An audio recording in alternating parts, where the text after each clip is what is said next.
They needed an alliance. And here they signed the Washington Treaty and created the North Atlantic Treaty Organization, the single greatest, most effective defensive alliance in the history of the world. Mr. Secretary General, leaders of NATO countries, foreign and defense ministers, representatives from partner nations and the European Union, and members of Congress, distinguished guests, welcome, welcome to the 2024 NATO Summit. It's a pleasure.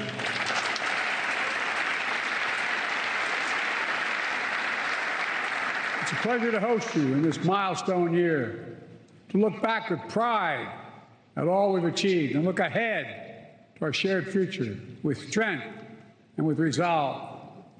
Together, we rebuilt Europe from the ruins of war, held high the torch of liberty during long decades of the Cold War.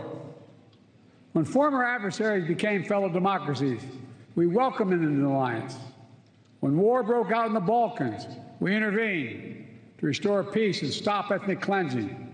And when the United States was attacked on September 11th, our NATO allies, all of you, stood with us, invoking Article 5 for the first time in NATO history, treating an attack on us as an attack on all of us. A breathtaking display of friendship that the American people will never, ever, ever forget.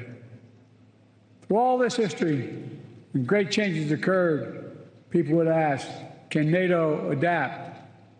And every time we proved we could adapt, and we did, evolving our strategy to stay ahead of threats, reaching out to new partners to increase our effectiveness. And here with us today are countries from the Indo-Pacific region. They're here because they have a stake in our success, and we have a stake in theirs. Today, NATO is more powerful than ever, 32 nations strong. For years, Finland and Sweden were among our closest partners. Now they have chosen to officially join NATO, and because of the power and meaning of Article 5 guarantee, that's the reason. It was the most important aspect of the alliance in 1949, and it is still the most important aspect. I'd also note, Finland and Sweden joined the alliance not just because their leaders sought it, because their citizens called for it in overwhelming numbers. Remember, NATO's character is fundamentally democratic, always has been and always must continue to be. And today, NATO is better resourced than it ever has been. I want to pause on this because it's significant. In the year 2020, the year I was elected president, only 9 NATO allies are spending 2% of their defense GDP on defense. This year, 23 will spend at least 2%. And some will spend more than that. And the remaining countries that have not yet reached that milestone will get there soon. This remarkable progress, proof that our commitment is broad and deep, that we're ready, that we're willing, we're able to deter aggression and defend every inch of NATO territory across every domain: land, air, sea, cyber, and space. My friends, it's good that we're stronger than ever, because this moment in history calls for our collective strength.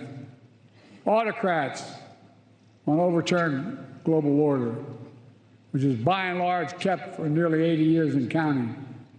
Terrorist groups continue to plot evil schemes to cause mayhem and chaos and suffering.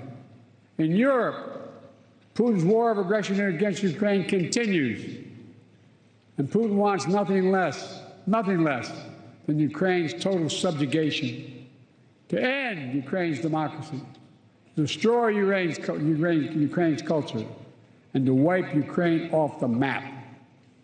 And we know Putin won't stop at Ukraine. But make no mistake, Ukraine can and will stop Putin.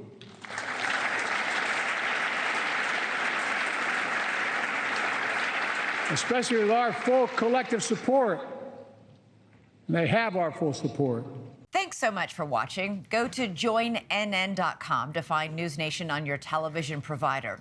And don't forget to click the red subscribe button below to get more of NewsNation's fact-driven, unbiased coverage.